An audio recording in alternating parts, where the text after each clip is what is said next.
This is how we welcome you to Artistic Spot, a talk show about art, talent, and entrepreneurship, where you are also the artist. In Artistic Spot, you're all actors of your movies, singers of your musicals, and writers of your books. Speaking about musicals and singers, today I'm honored to have as a special guest Kyaunnee Richardson, which is sitting right next to me. Kyaunnee, thank you so much for accepting our invitation to Artistic Spot. I'm so happy and thrilled that you're part of this whole new season. And today we are recording episode 88. Wow, 88. Yes, 88. Almost 90, but 88.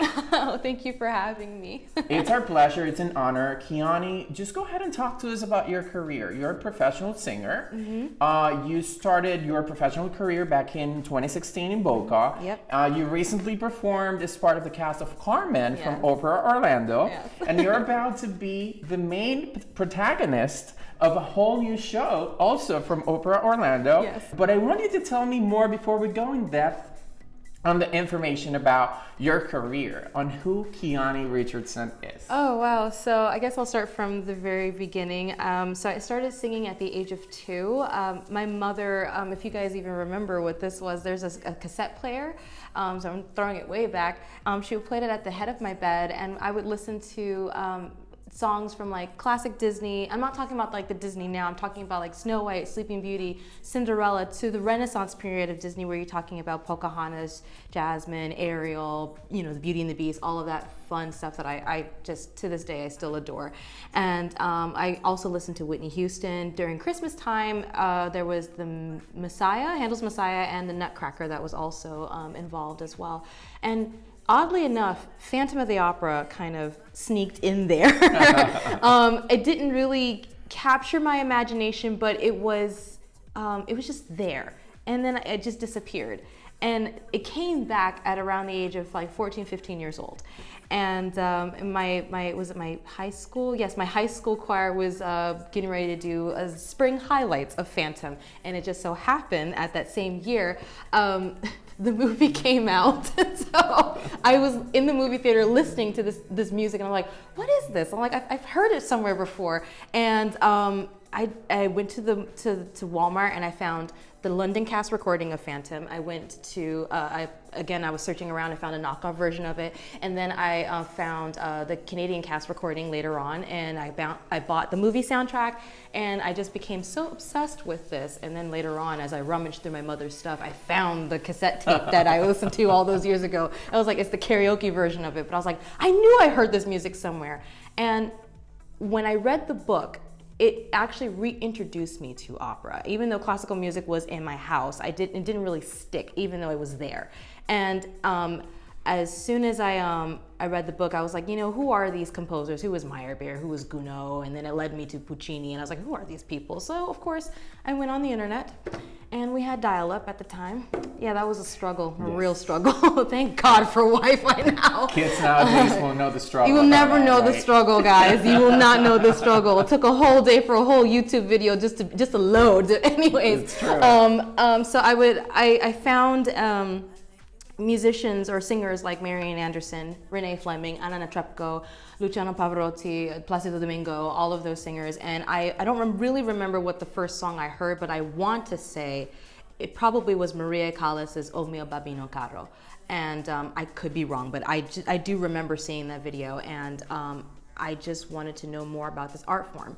And I just said, you know what, I want to do this. I want to perform. I want to do this kind of singing. It's challenging, it's larger than life, it's difficult, and it's beautiful. And I just became enraptured with it, and I said, well, there it is. That's it.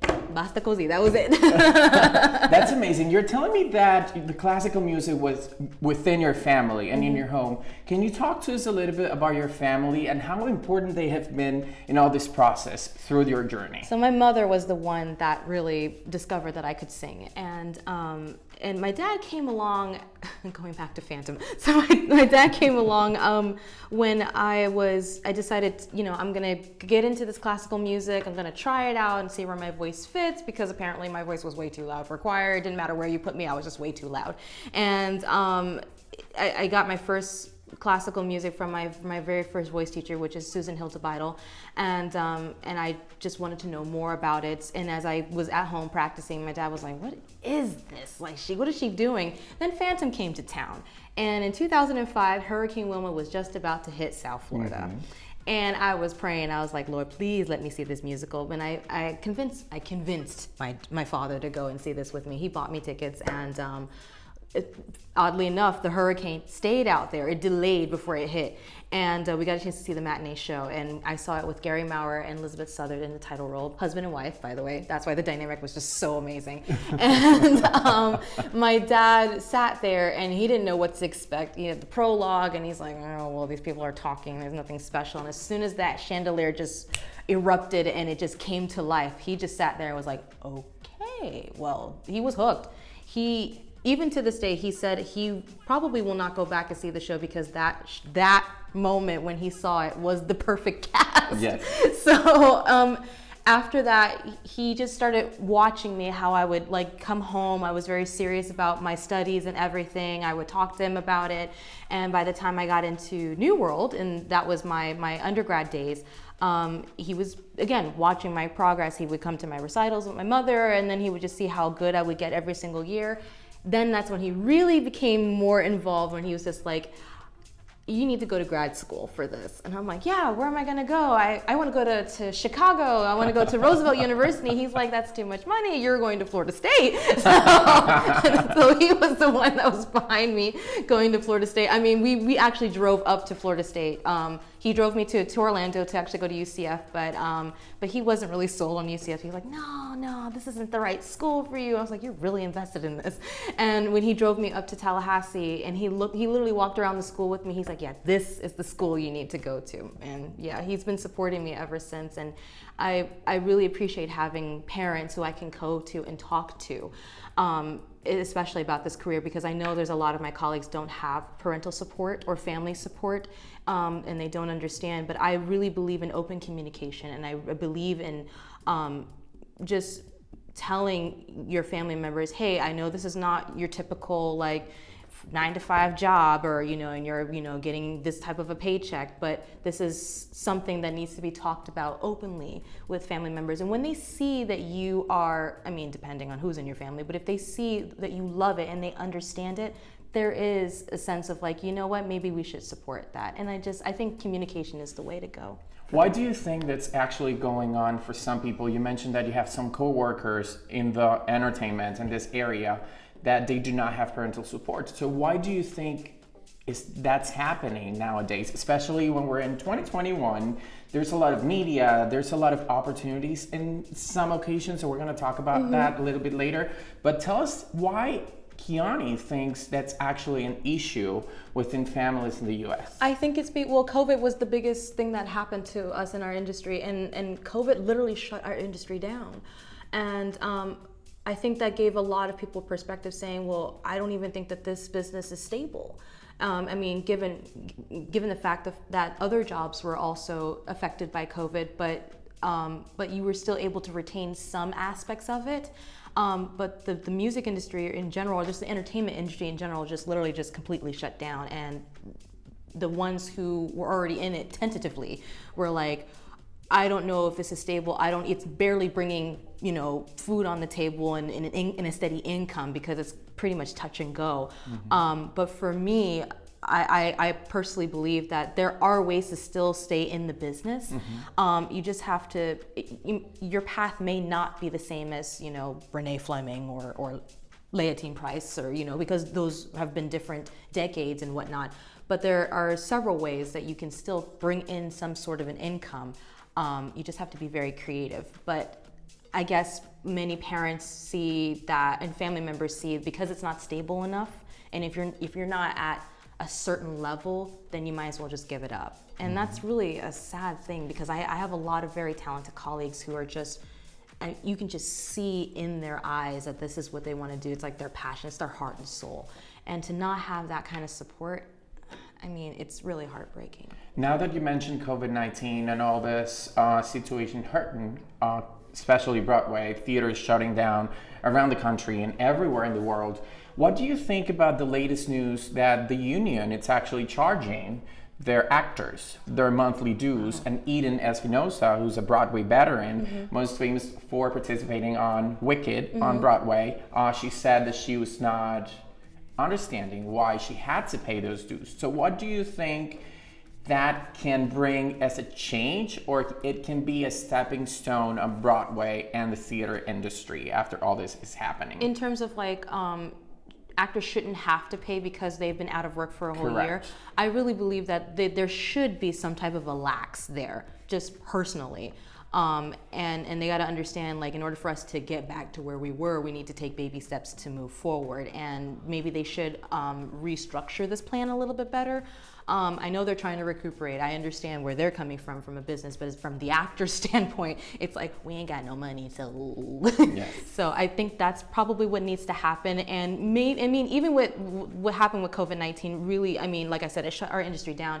It also gave us a chance to really address a lot of issues. It got us a chance to really connect with people that we haven't been able to connect with on like a daily basis, because everybody's on social media. But from somebody coming from the 90s, you used to send in fan mail to all of your things. Now it's like a click away. And then with COVID, you're able to really now physically talk with a lot of these wonderful artists and celebrities, if you can get past half of these people. But and where was I going with this? There was a point, but I feel that I lost my train of thought there. So I was going somewhere with this, but it's okay. Like not paying their dues because they do not have any income, correct? Right. So that's right. And how can that be a change for the industry? Do you think that will make the industry change, and you'll see a lot of actors maybe dropping out and stepping out of their maybe roles in a specific musical they have been since before the pandemic started and shut down? Do you think this will cause like a certain amount of rejection towards the industry, or do you think that this will create a chapter 2 and a whole new era of theater? I think it'll create a chapter 2 a little bit, but there just needs to be a moment where the actors and the unions need to sit down and have a talk and really understand where both sides are coming from and come to an agreement of like, hey, if we need this by such and such and such and such, we need to do X, Y, and Z. And that really needs to happen. I'm really happy for a lot of people who are standing up for what they believe in, and that's great. But we also have to be able to step back and listen and understand each other, so therefore we can come to a compromise, a reasonable compromise, and in order to move forward so we can have a chapter 2 in our industry. So now, Kyaunnee, you mentioned that it takes a lot of creativity and passion to be in this field of the entertainment business. Yes. What about handling a world full of no's? Ooh, rejection. Yes. Because some people, they may be thinking, I'm going to go ahead and reach out for a role, but you may be getting a lot of no's on the road. Absolutely. So how does Kyaunnee Richardson have handled the world of no's in this specific industry? I've cried a lot. I've cried many tears. I'm not kidding. So my mother warned me about this when I first got into this. Unfortunately, when you're in a conservatory, you're kind of sheltered, and I could be wrong because everybody has their own experience. But for me, I've had kind of a half and half, where I would go up for a role and it didn't quite really happen for me, and then I'll try again, or something else might happen for me that might be just right for me. But then as soon as I got out of the conservatory and I got into a bigger pool, and that was graduate school, that really was like, okay, rejection is becoming the norm, until something that was suited specifically for me happened. But when we got out of the school system, this is going to be a real shock to all of you people. You get out of the school system, you're no longer protected anymore. You're like out in the world. And there are hundreds and hundreds of people fighting for that same spot. My teacher made this very, very apparent to me, where she said there are tons of singers and very few jobs. And this is a very terrible thing in our industry, where you have so many talented people that are just eager to get up on there and show everybody, look what I can do. But there isn't enough opportunities out there to showcase all of this talent. I know that there is room at the table for everybody, but it's just you really do see how this industry is very, very small, and it's getting smaller. But my whole experience with Rejections, when I first started auditioning for young artist programs, you know, this 23-year-old going out there going, I am going to like audition for everything because I'm ready, and I'm not ready at all. One of the big young artist programs that I auditioned for, I was already excited to do it, and I got up in there and I sang, I cracked a couple notes, but I kept going, and they said thank you very much and we will be in touch. I did not know what that meant until I got I went back to my hotel and I called the number that they told you to call. It was weird, to see if you made it as a callback.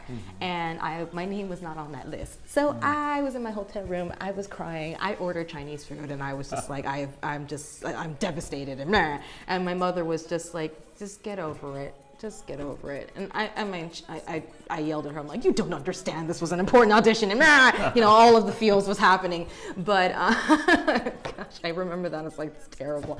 And there have been other situations where I would be in a competition and the same thing would happen. And like, I just wasn't getting anywhere. And I had more rejections than I did yeses. And that's what generally happens. Sometimes you might be in a situation where sometimes might get lucked out and you might get more yeses than nos. Who knows? You might just be that person that they're looking for. But for the majority of the people here who are listening, it's you will have more no's than yes. But it does take that one person to say yes, and that will not quite launch you, but it'll give you an opportunity to launch, to go where you want to go. And yeah, that's how I've dealt with it. Can you tell us that person that said yes to you, they were not maybe expecting it, and how did that changed your career and your life until what it is today? Yeah, so the person who said yes, well, there was a couple people that said yes, but it was more on the lower level. I should start there because I was very determined after grad school that I was going to continue to sing, and I just didn't know how or when, where, but I had to keep doing it, because if I just sat on my hands and did nothing, and I was not going to be prepared. That's the last thing you want to do. It's like, don't do that. So I would go around town and I would ask people, like, hey, I'm a singer, blah, blah, blah, here's my resume. And they're just like, thank you, but we're not looking for somebody like you. Again, back to the rejection thing. It wasn't until I discovered a little club in my vicinity that was like, supporting young singers or musicians. And she gave me a chance. It was the Music Club of Hollywood. Chai Xian, I think is her last name. Please don't hate me, Chai. But she gave me an opportunity. She's like, yeah, so she's like, come over and we'll talk. And we talked about some ideas. And she's like, let's put together a concert. And I was like, okay. She's like, it's all about you. Whatever you want to sing, put it together. I put together this concert. It was like, it's Kyaunnee and Friends kind of thing. And it was just a chance for me to just show off what I could do. And from that, somebody in the audience who happens to be conductor of an orchestra was like, we already have our season ready to go, but I want you next season. And then after that, I was also given a chance to perform with Opera Fusion because I auditioned for them, and they were just like, well, we want to give you a chance. And I ended up being with their emerging artists program. So they gave me a chance. They said yes. And from that, that's where my first professional gig happened.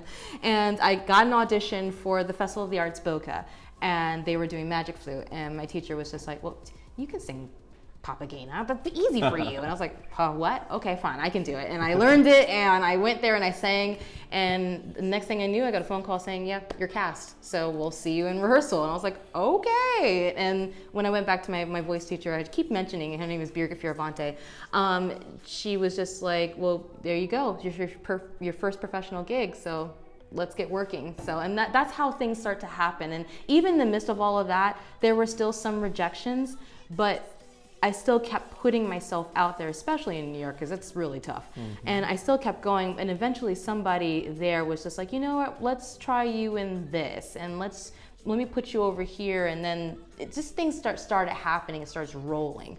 But if I wasn't initiative, if I wasn't the one that really just went forward and started just putting myself out there and finding opportunities, I would have never been able to find those yeses. And that's kind of how I am, very proactive. Yeah, that's also good, being proactive. And that was back in 2016. So 5 years have passed after 2016. Where is Kyaunnee Richardson standing right now? 5 years from then. Oh gosh, that was, in terms of like mentally speaking, or like Both. Oh, jeez. Yes. I was a rambunctious, like angsty person. So, I mean, but still very, very determined to really just go forward. And I'm more confident now. I've taken risks, risks that weren't detrimental to my career, but they were very. I tried things that were like that worked and didn't work, and then I was like, don't do that again. Go over here. That was better. I found out about certain people in my career, who to go with and who to stay away from. There's a lot of that going on, and just learning about me as an artist, of what, like, in terms of what risks can I take? Can I really try this aria? Can I really sing this? You know, Birgit was very, very adamant when she would throw things my way. She's like, I think you can do this. Try it. Sure, why not? And I'm like, okay. And then I go home freaking out, going, ah! Like, there's no way possible I can learn this. But she had faith in me. Of course. Like, she somehow saw me saying, you can do this. I know you can. I can hear it. Give it a try. And I was like, I don't know. But when I did jump into it, it wasn't as bad as I thought. So it wasn't, I was afraid at first, but then I did it afraid. And you're allowed to do that. You're allowed to be afraid and nervous and crazy. And once you dive into it, you're fine at that point. You're floating in the sky at that point. And I loved it. So I love taking risks. I love going out there, finding new challenges to see what stretches me. I knew the biggest challenge I had last year? No, 2019 was singing Zerbanetta's aria at the Met auditions here in Winter Park. Wow. And that had to be the toughest aria I have for song. Not the role, because the role itself is a beast, but that aria is 11 minutes long. And you're standing there on just a general gist of what it is. You're standing on stage monologuing to the audience about just men in general. Like, this is how I feel about men, and you gotta be very convincing about it. And if you ever get a chance to listen to Edita Gruberova's recording, you would sit there with your jaw down, like, how are you doing that? That's how I felt. And and that was a challenge for me, and I enjoyed it immensely. And I knew from that, I was like, I can grow even further. Let's see what else I can do. I just love it. Can you tell us about that moment where you had the chance to sing for the former president of the United States, Barack Obama? Oh my gosh. This is a really crazy story. So I got a call from a friend telling me that he needed me up in South Carolina, and I knew about the shooting that had happened. I knew it happened in South Carolina, but he's like, and we need you to come up here. So I did. And as I came to the airport, I saw CBS, NBC, and all of these major, ABC was like flying past me. I was like, okay, what's going on? Again, I don't know why this happened to me, but things never compute to the last minute. And and I got to the rehearsal, and it was, again, talking about a brand new piece, as the ink being wet on the paper. He wrote this piece the night before. He gave us the music, and he said, most likely this might change the next day. And I was like, don't do this. Like it's like, if we're going to be performing this in front of folks, whatever that I agreed to do, I don't want anything to change. I want it to be set. So we rehearsed, and then the next morning I was in a car and we were heading down to the arena. I don't remember the name of the arena of what it was called, but that's where the service was being held. Again, nothing was computing, but I saw a line of people wrapping around buildings and houses and stuff, trying to get into this building. I was like, what's going on? Like, where are we going? And we had to go through the security checkpoint. There's like the military was there, dogs everywhere. And I'm like, who died, guys? Like, really, who died? And we went past security, we got into the building, and we got past another lane of security, and then I heard literally, make way for the body. I was like, body, what? And here comes the casket rolling by, and I was like, seriously, whose funeral is this? Like, I'm trying to, again, nothing is computing. This is really embarrassing, but nothing was computing. And I got up to the top, and all of us, we got ready and we sang for this wonderful service. And the next thing I knew, as I was just walking by, I see over here to my left, because I'm looking out at the audience, to my left, I see Jesse Jackson, Al Sharpton. These are people that I actually sang for Jesse Jackson, by the way, but he was a lovely man. And I got a chance to meet Dick Gregory as well, and that was interesting. But to see these leaders in this audience, and I was like, living history, wow. And then I moved to the front. There's the Secretary of State, Hillary Clinton. And I was like, what's Hillary doing here? I moved over. There is Joe and Joe Biden. And I'm like, okay. And I said, don't tell me. And then I move over to the side and there's Michelle and Barack Obama. I was like, oh. Wow.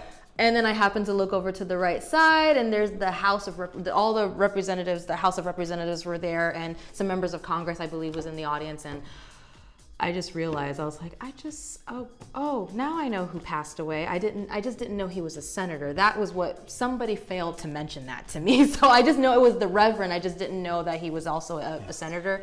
Again, I apologize, that was really embarrassing. But when I came home and the following day, and I went to the fish market, funny enough, people were talking about this. They were just like, did you hear the president and did you hear him sing? And I stood up and I said, I was there. Wow. I actually sang at this thing, and they were just like, young lady, do you realize that you were a part of history? Yes. And I'm like, now that you mention it, it's starting to hit me that I was a part of something that is written now in our history books. Right. And to be in that moment is not only humbling, but it's also awesome at the same time, because you never really count on your hand, so to speak, how many times you've ever been a part of history. And when you do have that moment, you just really sit back and go, wow, we live in a really wonderful country. There are the goods and the bad and the darn right ugly, but that moment was like a shining moment of, like, in the midst of the ugly,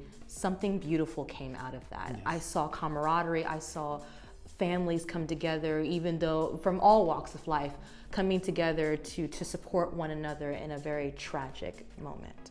But it was wonderful. I was just like, oh my gosh. That's a beautiful part of your story, and I think that you will be able to tell that story to your kids whenever you have kids, to your grandchildren, and this will go on and on. Mm-hmm. Now going back to that little cassette of the Phantom of the Opera, I want you, Kyaunnee, to let us know, what's your story and your connection besides the little story you already gave us, but what happened in 2020 with COVID-19 and Andrew Lloyd Webber's cadenza for Phantom of the Opera? Yes. Can you tell us a little bit about that story and what did you do for a cadenza and what happened? So Andrew Lloyd Webber decided to, since we all moved online for COVID, Andrew decided to hold a cadenza competition. He said when Phantom opens back up, he is going to choose a winner, and whoever's cadenza he liked the best, the Christines on both the West End and Broadway would sing that cadenza. I wasn't thinking about that. I just wanted to sing a ridiculously crazy cadenza. So he put together an example of what he wanted, which was a combination of his then wife Sarah Brightman's cadenza from Think of Me, just a little bit. Then he topped it off with Arabella's cadenza, which I sat there and I said, oh, how dare you? Because I know the cadenza really well. And then he topped it off again with Ophelia's ridiculously hard cadenza from her mad scene in Hamlet, which was, I had a chance to see that opera. It's wonderful. It's long, but it's wonderful. And he's like, okay, guys, have fun, do what you gotta do. I went to Birgit and I said, yeah, I wanna do this. And she's like, and when does it do? I was like, yeah, I need it by tomorrow. So we spent 2 hours writing this darn thing, singing the darn thing. And I recorded it, I put it online, and it blew up within the hour. My God. And people were just like, oh my gosh, Andrew, you gotta see this, and blah, blah, blah. Later on that week, I found out I was a finalist in this crazy thing, and I said, who's gonna sing this? And so then he compiled all of these finalists together in a big video. It was him as one of the judges, Sierra Boggess, who was the Christine in the 25th anniversary and in Las Vegas and then on Broadway. And I hope I'm not saying his name wrong. Graham Norton or Norton Graham, it's one of those two. It's one of those two. And he's a big TV personality over in Britain. And they were judging this. So they went to everybody's, and then I have to do a lousy impression of Andrew, by the way. So here I go. And he's like, all right, he pulls up the pig paper and he's like, oh, Kyaunnee. And he's like, yeah, this was the epic. Okay, here we go. And they played my video. I thought they were going to cut me off at least about like 10 seconds. They let this video run. It was about a minute long. It's a minute long. And they awarded me as the world's longest cadenza. Wow. I didn't win, but I got that title. So that was, for me, one of the most starstruck moments of my career that I got a chance to Andrew Lloyd Webber heard me sing, so I was like, yay. And can you tell our audience that actually Christine, it's your dream role? One of my dream roles, yes. I said in high school that after becoming obsessed with Phantom, I said that I wanted to be the first African American to sing the role of Christine on Broadway. And of course, my classmates, they laughed. They're just like, that's never going to happen. But, it happens. They're high schoolers. What are you going to do? But I somewhere deep inside of me was like, no, I am going to be the first. I want to be the first. And because there's something about Phantom that, again, it drew me back to opera. And this would be my way of saying thank you to the show for getting me into opera. And I really believe Phantom actually bridges the two worlds of musical theater and opera. It is that bridge, yes. Believe it or not. It is the Avatar of the world, if anybody got that reference. And and I love the story. I love the high romance. I love the music. I love the characters. As outrageous as they are, I do love each and every one of them. We all identify with them some way, somehow. And it's a challenge. I've looked at. I've listened to the score a lot. It's difficult to sing. It's because she's all over the place. Yes. But I really sat there and I'm like, it's a challenge. I'll take it and I will do what I got to do with it. Now that you go back in time, and I want our audience to do that with us together, that little kid with that cassette from Phantom, then you purchasing the album, the original Broadway Canada cast of Phantom, then seeing the show, then being a finalist on Andrew Lloyd Webber's cadenza, then being considered one of the longest cadenzas on Andrew Lloyd Webber's cadenzas in 2020. Do you think you are a step closer to be Christine on Broadway? I believe so. I was able to show myself, what I can do. This is my talent. This is my voice. This is what it can do. It can go even further depending on what else you want it to do. And I really believe I am one step closer. It just brought me, it's like right there. It's just brought me so close to the composer himself. What are the odds you get to sing for a living composer? That's it's again, starstruck. I've sung for living composers before, but for somebody who did something as major as Phantom and Cats and Evita and Joseph in the Technicolor Dreamcoat and Jesus Christ Super, all of his hits, it's what are the odds to sing for this man?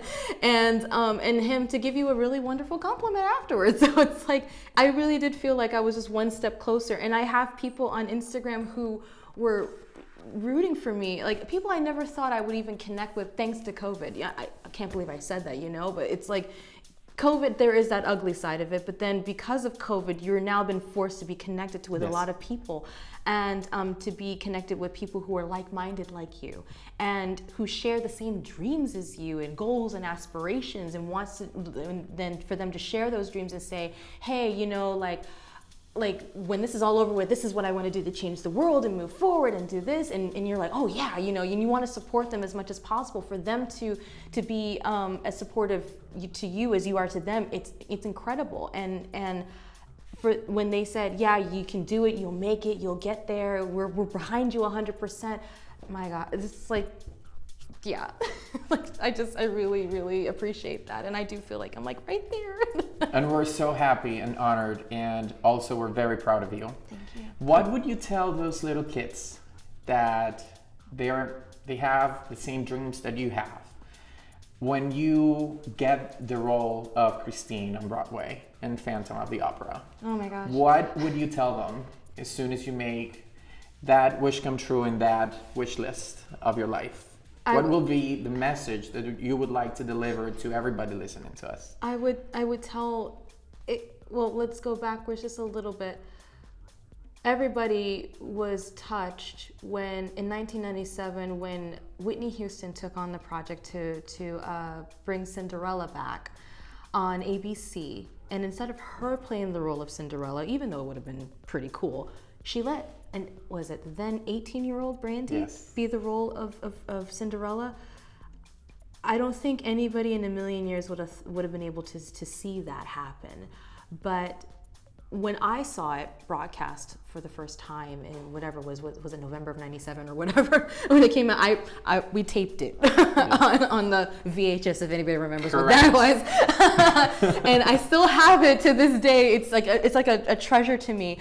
My mother sat there with me as we watched it, and to see somebody of great importance like Whitney Houston, a great artist, and then to see somebody young like Brandy, who was coming up, and to let her know, like, hey, your dreams can come true. You're making history right now. She was the first Black princess, just period. Period.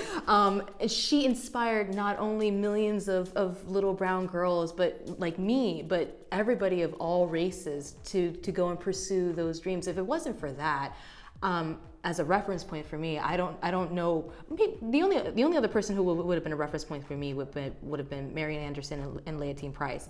But somebody more of a modern standpoint, that was my main reference points, because like I just related to that story. And then on top of that, to see a Filipino prince and Whoopi Goldberg as the queen and Victor Garber as the king. Come on, and just seeing that inspired me. And when I do become Christine, it's like I want kids to realize that yes, you can go out there, you can pursue your dreams, you can make this happen. You just have to work hard, you have to be honest, you must be truthful, be yourself. And that was one thing I had to really come to grips with in this industry. You never want to be like somebody else. You always want to be you. Original you, because there's nobody else like you on the planet. You don't want anybody else like you on the planet.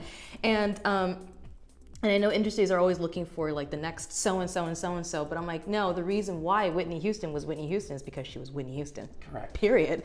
And the reason why Leontine Price was Leontine was because she was Leontine. All the sass and everything. So be yourself. Always stay true to yourself. Stand up for yourself within your truth, with respect to other people. Be willing to listen and be open to different ideas, and just go for it 100,000%.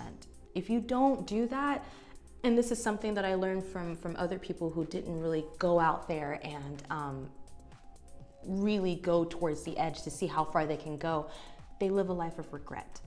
And that's one thing that I told myself, I never want to live a life of regret. If I didn't go that far, like I don't want to wake up and say, I should have, could have, would have. No, it's not a good feeling. So go out there and go as far as you can, all the way, because at the end of your life, you have that much to live back on. So that's what I want to tell you. That's beautiful. I love that message that you're giving to our audience. And what I really loved about the words you said, it's of course, I think Cinderella's 1997 Cinderella's was a very diverse cast, and it's something that it's so unique and newsworthy nowadays. Oh yes. And very important to portray and to keep portraying as a story. And also, what I really loved about you is that you said, when I do get the role. Yeah. So you are definitely working with the law of attraction, and you are making that happen. In the right time, that will happen. Yeah. But before we go, and before we listen to your beautiful voice, I want you to talk to us about Opera Orlando. Yes. What has been happening with Opera Orlando in the past few months? Carmen, and the upcoming The Secret River. Talk to us a little bit about all that beautiful information and Kyaunnee being part of that magnificent story locally. So I've been with the company since December. I was the studio artist with Opera Orlando, and even with COVID-19, they've been able to find ways to still perform, which I think is wonderful. Made my debut as Adele in Die Fledermaus, and also did Gretel in Hansel and Gretel, and Frasquita in Carmen, which was amazing. I got to be real frisky on stage, and I did not care. And now The Secret River, which is a brand new commissioned opera for Opera Orlando. We're doing a workshop premiere of this Saturday, April the 24th at 2 p.m. I think it may be sold out from what I understand. Yes. It is sold out, yes. And so this story is based off of her name Rowling. I think that's no, that's Harry Potter. I can't call her name now, but it's based off of a book called The Secret River. And funny enough, I never heard of this book until I heard about this piece, and then I went to the library and I read it and I said, I'm really ashamed that I did not hear about this when I was growing up, because it's a beautiful story. If you have not read the book, go to your local library and read it. It's really simple. It's you can read it to your kids, and it's just absolutely wonderful. And I get to be originating this role, Calpurnia, and I can't give away too many secrets because, yeah. Of course. Just go ahead and keep an eye on the website of Opera Orlando, their Instagram and social media handles, so you can keep up on when the show is actually coming up to the city, so you can enjoy the wonderful performance of this beautiful lady. So before we go and you get a chance to sing your voice, I want you to give us your social media handles so we can follow your story and root for you whenever you get that Christine role and everything you're doing, which I personally believe it's beautiful, it's amazing. And what really called my attention from your performance on stage is the energy that you portray. And it's just you being you. Yep, just me. And the same Kyaunnee I'm seeing sitting right next to me, and that you guys are seeing through the lens of your cameras, your phones, and your laptops, or maybe screens in YouTube. It's the same Kyaunnee that you will see on stage, the same Kyaunnee you'll see in person if you meet her. So what's your social media so everybody can? So you can find me on Facebook at Kyaunnee Richardson Soprano. You can also find me on Instagram at Kyaunnee Richardson. You can find me on TikTok at C Soprano Diva. You can find me on Twitter at Kyaunnee_R, and YouTube at Kyaunnee Richardson. Perfect. So now the time has come. I'm not going to be RuPaul, I'm sorry. I just want you to sing so you can delight our audience with your beautiful voice. Okay. So I'm going to do a little snippet of one of my favorite arias. It's Caro Nome from Verdi's Rigoletto.